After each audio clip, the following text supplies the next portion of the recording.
Hey Curtis, welcome back. This fight obviously was scheduled to take place in November and of course pushed back because of the whole COVID-19 thing. How important was it for you to hold on to this particular matchup with Derrick? I think it was the most important. This was the only matchup that made any sense due to our rankings and just there's no one else that really like. There's no one in the top five besides him for me, and vice versa for him. I don't think he has anyone else. So I wasn't even like really worried we weren't going to reschedule this. I was pretty confident in that. We've heard differing stories from people who have contracted COVID-19. Obviously, we see Kamzat struggling with it right now. What was that experience like for you? I mean, how long was it before you were feeling 100%? Um, It was about 2 weeks. It took. I didn't have any of the respiratory issues, but I did have the headaches and muscle aches and chills. So it took about 2 weeks for that to all go away. And the fatigue. The fatigue. It took a little longer. Like just being tired randomly throughout the day. That was about a month, but I don't have any like long term effects like uh, Kamzat and I know a lot of people do, and I'm just happy that I didn't get that. Well, good to see you back and healthy. I mean, when we talk about this matchup, a lot has been made over the years, even on UFC broadcasts, about Derrick Lewis's ability to just get up from a takedown. It's almost treated like this magical thing. And I'm just wondering what your take is on it, because obviously you've been scouting him for a while now. I think he gets up because look at the guys he's getting up against. He got up against Ir Latifi, who's a former light heavyweight, not the biggest guy in the world. He got up against Blagoy Ivanov. Blagoy is not the best grappler in the world. He got up against a 40-year-old, 225-pound Alexei Olenek, who was able to take him down and hold him down. And he didn't actually get up. He came out the next round and KO'd him. So I think there's a lot of variables that go into what allows him to get up, like guys' weight, guys' skill set, guys' technique, and guys being over aggressive hunting submissions. Like we know Derek allows people to get in prime submission spots just so he can like charge up and pop up. The thing is with me, I'm not hunting those submissions. I'm looking to anchor. So the just get up thing, that's not going to be an option. Fair enough. And, if you do get the win here, you're going to be on a very impressive win streak. But then heading into this, obviously, Dana White says, well, it looks like Jon Jones is getting the next title shot. How frustrating is that for you, given you haven't even had a chance to, put on your performance yet? On a scale of 1 to 10, with 1 being I don't care and 10 being I'm like flaming hot mad, put me at like a 3. Like I get it. This is Jon Jones. Like he puts asses in the seats. He's a money he's a money fight. So I'm not mad.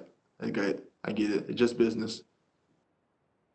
If that is the case, I know when we spoke back in November, you suggested, hey, I'd be willing to sit and wait. If you get the win against Derek this weekend, is that the same situation? Would you wait for the winner of Stipe and Jones? We still don't know yet. It's not. There isn't anything that's concrete. Everything is very fluid. So that's an option, but we don't know for sure yet. And last one for me, I said Stipe versus Jones. That might not be the case. Who do you see coming out with their hand raised in that rematch, Stipe versus Ngannou too? I see Stipe. The original game plan he had, it worked to perfection. He had to eat. He had to eat a couple heavy punches in that first round, but once he got to the hips, it was pretty much rinse and repeat. So why would he choose to deviate from what already has proven to work? All right. Well, thanks as always for the time, Curtis. Best of luck this weekend. Thank you. We'll go next to Alistair Bishop with MMA Republic. Your line is open. Eric, how are you, sir? Oh, sorry, Curtis, how are you, sir? It's okay. I'm good, man. I wanted to wish you happy birthday. I was busy reading something as I was speaking. Happy birthday. Thank you, sir. My first question, Mr. Blaydes, a lot of people talk about your wrestling ability. How hard is it as a wrestler to master your wrestling for MMA specifically? It actually wasn't hard for me. It was a smooth transition. I think that's why I've been able to get, I've been able to have the success with the wrestling that I've already had. Like the way I wrestled collegiately and in high school was I didn't do a lot of fancy takedowns, ankle picks, none of that stuff. It was just double legs, and that's I feel like the double leg or the blast uh, double is the easiest takedown to transfer it to MMA, and it's even easier when you add punches.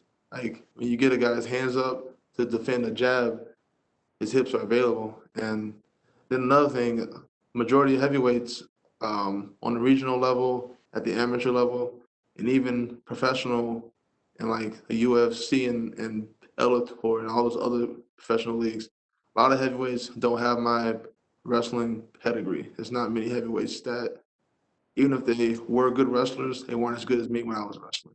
So I think just all those factors combined leads you to where I am now with 55 or 56 career takedowns. Besides the takedowns, would you say there's something else that separates you from other well-decorated wrestlers in the UFC? My tenacity. I believe in my takedowns, and I believe that that's the path to victory. So I'm always looking to shoot.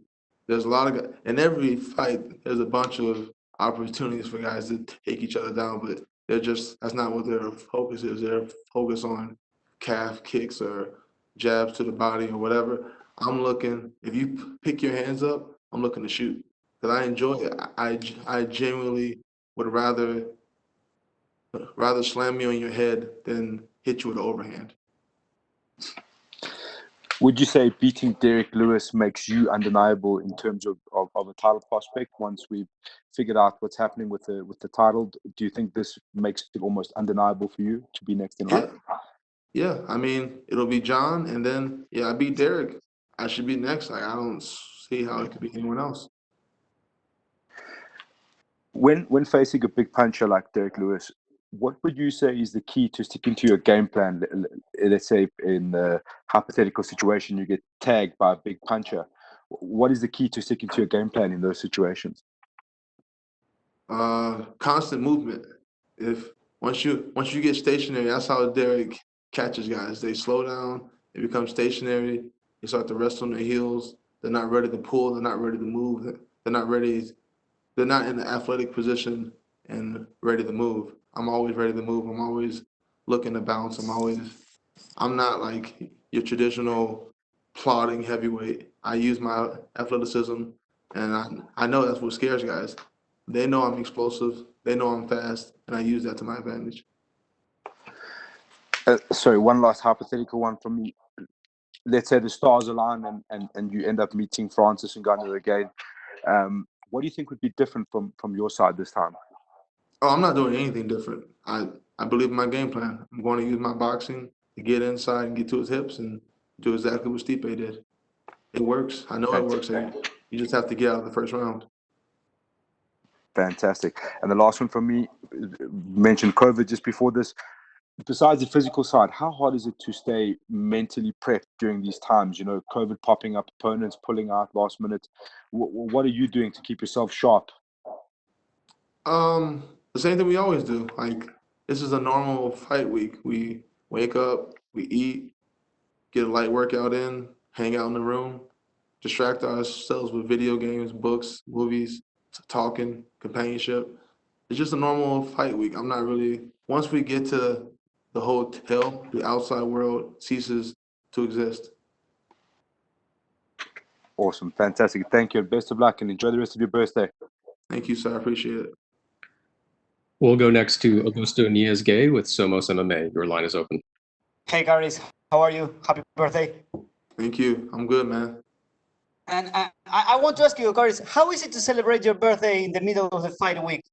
Is there any time for celebration, for something or not? Nah, we'll do it after. I'm I'm on a one-track mindset right now. The birthday doesn't matter right now. I know I've had people hit me up all day, and I haven't responded to 80% of them because I'm just not interested right now. Focus on the fight. Yeah, I can imagine. And did you have your birthday cake or not? No, I actually don't even eat cake. I don't have a sweet tooth. Okay. What is your favorite food in your birthday? That food that cannot miss in your birthday. Pizza, but only from Chicago. Okay, okay. So I think that you will have that after the fight. And Curtis, I want to ask you. You have explained a few days ago why you wouldn't try to exchange with someone like Lewis, whose wrestling is not the best. But I want to ask you, why do you think that the people cannot understand that? And I want to ask you. Dana White has said a few days ago that there are hardcore fans and stupid people. So, do you think that that is the explanation, or not? Yeah, I like the explanation. Like if you're a true MMA fan, then you appreciate wrestling. You appreciate grappling of any kind because you know that's a part of the sport. It's only the fans who just jumped on the bandwagon when Conor McGregor got hot. Those are the ones. Conor doesn't wrestle, so they believe that if you're good, you don't wrestle. I don't. I don't understand the correlation because if you look back at the history of MMA and the UFC, majority of the best fighters, the champions, the longest, the guys with the longest reigns, usually have a grappling background, a grappling history. Like it's effective. Like I know it's not. People want the blood and the guts and the stand up, rock 'em, sock 'em, but they forget we we have bodies. Like these bodies only have so much content they can absorb before it's over. The name of the game is longevity, and the longer I can fight, the more I can earn, the better I can provide for my family. And the best way for me to be around for a long time is to avoid those wars. I know some people would say, "Well, just go knock them out, and you won't get hit," but that's not a guarantee. What is a guarantee is me putting you on your back and you not being able to hit me. And I just prefer that way because it preserves my body, it preserves my head. A lot of these fans, they don't care if I'm gonna be able to if I'll be able to remember my daughter's birthday in 20 years. They don't care because once I retire, they'll have forgotten about me, and then they don't they don't care about the long term effects. I do. I want to earn my money, but I also want to preserve my body as best I can. Yeah, that's 100% truth. And Curtis, I want to ask you, um, do you think that the wrestling is nowadays in the modern MMA the most effective of all I mean all the stances? I mean the striking, the grappling, the wrestling. Do you think that the wrestling is the most effective one? I think it depends on who you are. Like if you're a guy like Israel Adesanya, then no, I wouldn't tell him to fight like me Yeah. because he's a striker. But if you have the wrestling pedigree, like of a Habib or a Kamaru Usman or like me, why wouldn't you use it? There's so many guys in these divisions who focus just on their striking or just on their jiu-jitsu. What's the good of jiu-jitsu if you're always on bottom? If you if you're not on top, it's not as effective. Like wrestling, I believe, is usually the cleanest path to victory. If you can control where the fight is, then you control the fight. And Curtis, my last question: which type of fight do you imagine on Saturday night? I don't know. I mean, that depends on what type of Derrick we're going to see. Like we know what we're going to get from me. We don't know what we're going to get from Derrick. Is he going to be aggressive? Is he going to be conservative? Is he going to be looking looking to get me out of there early? Is he? We don't know. So whatever he gives me, I'll work with it. Like if he goes backwards, I'm pressuring. If he blitzes me, I'm gonna meet him in the middle. Okay, awesome. Thank you very much, Curtis, and good luck on Saturday. Thank you. We'll take our next questions from Nikita with Sport Express. Your line is open. Curtis, big pleasure to talk to you. Thank you. No problem. Curtis, now we start seeing more and more flying knee knockouts against wrestlers in UFC, like Corey Sandhagen won against Frankie Edgar, Masvidal won. Why do you think flying knee became so dangerous? And do you have your personal fear of being flying knee? And maybe now, because Derrick Lewis has really good flying knee, maybe you train specific defense from flying knee? No, I'm not too worried about Derek's flying knee. We watched it against Ear Latifi. He throws it from the other half of the cage. His flying knee is nothing like Corey's. Corey's set his up with footwork and feints and jabs. We all know Derek doesn't do footwork, Derek doesn't do jabs, and Derek doesn't do feints. So his flying knees are they're kind of sloppy. I'm just be honest, they're kind of sloppy. So no, I'm not too worried about that. Can you explain just for all wrestlers, maybe young wrestlers, how to predict flying knee, how not be caught? Because this strike can kill you, almost Yeah, kill you. I mean the best way to do it is like when I went against Alistair. Alistair was a guy I was worried about his knees, and he was able to catch me with a knee. It wasn't a flying knee, but it was a good hard knee, and that is a fear when going against guys who throw proper knees. And the best way to avoid that is constant motion. If you don't give them a target to lock on to, they're not able to prep the knee and meet you. If you're always moving, they never have a time to find you. So that's my best advice for young wrestlers going against guys who are known to use knees. Keep moving. Don't be stationary. Curtis, fight against Alexander Volkov. First time we all see how when you were on top, you wasn't able to put this elbow grounded pound. Why? Why Volkov found defense against your elbows? Cause he has a unique body type. Like it's hard to find guys to drill with in preparation for a guy with his like long torso, long legs, long arms. Like it's easier for him to just squeeze and break my posture.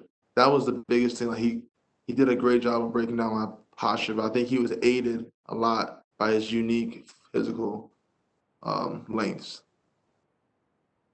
Curtis, you have the most fastest pace of scoring takedowns in UFC. Now you have 59 takedowns just for 13 or 14 fights. It's quicker than even GSP pace. I would like to ask you: do you have in mind that you want to break GSP record on takedowns, or is it important for you? You know, you score. You maybe go home and count your takedowns. Is it important for you?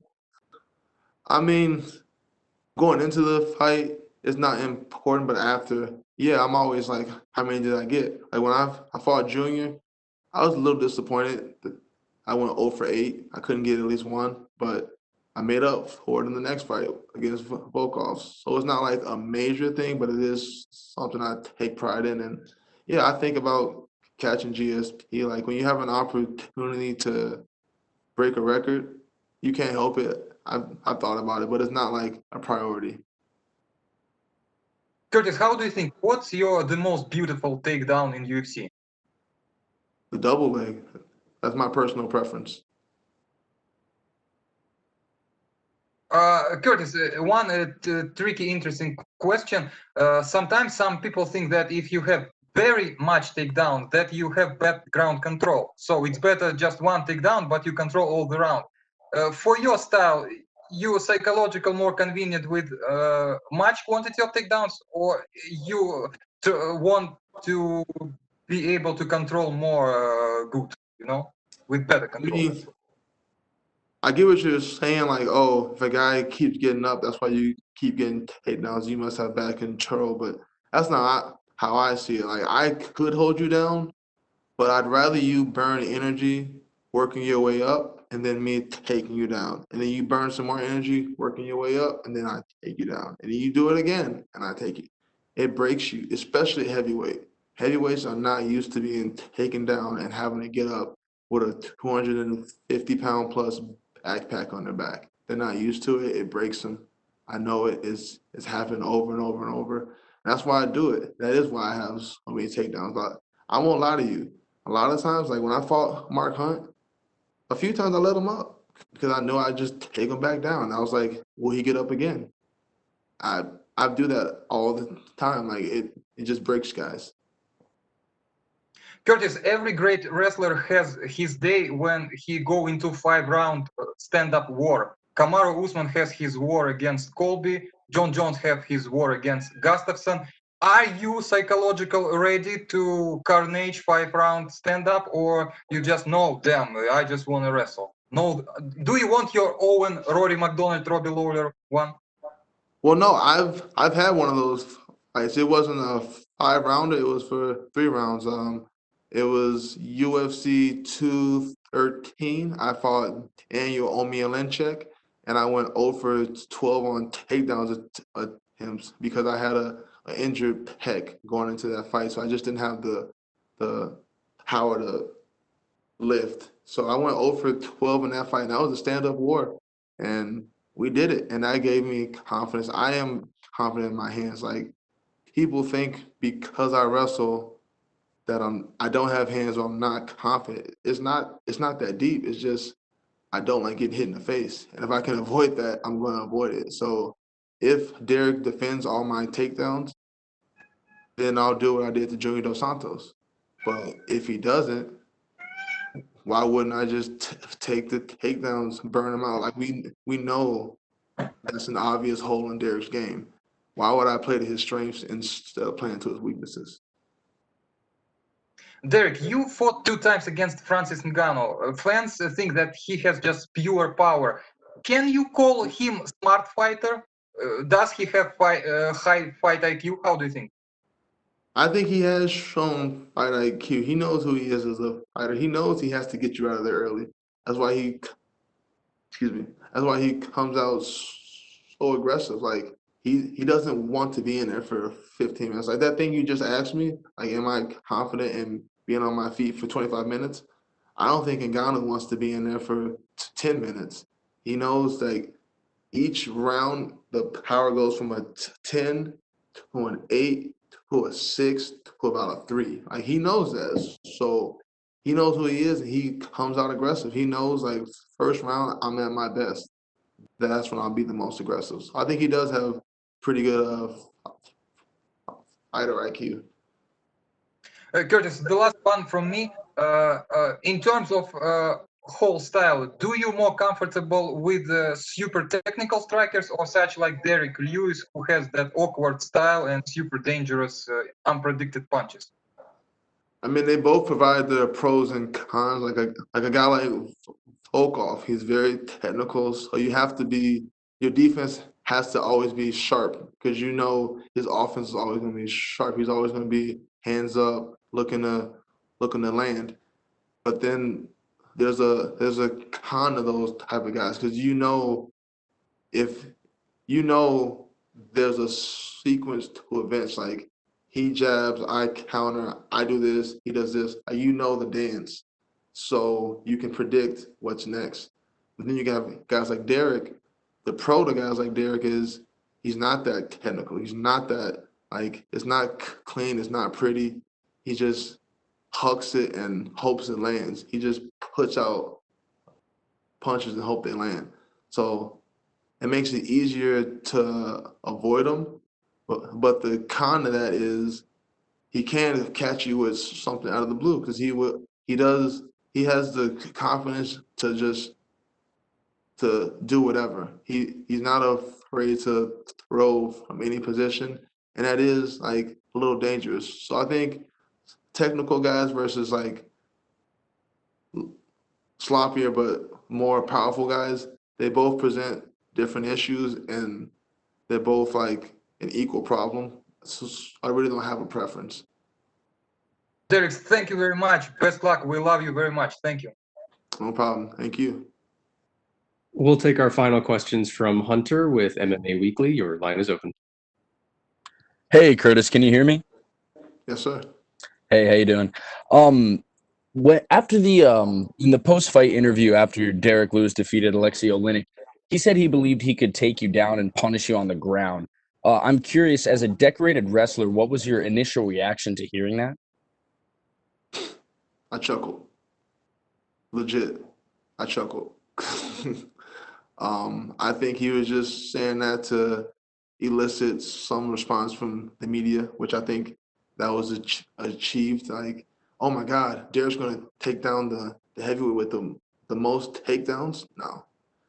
If he shoots, that means he's having a bad day. Derrick does not want to wrestle. Right. He's spoken about how he's, open to wrestling with you. Do you think that he's genuinely underestimating your wrestling when he says things like that, or do you attribute No. that more to just his sense of humor? Yeah, I think Derrick, he understands I'm a badass wrestler because I understand he's got some crazy power in his hands. Like, I'm not going to be facetious and be like, yeah, I'm gonna knock out Derrick in the first round.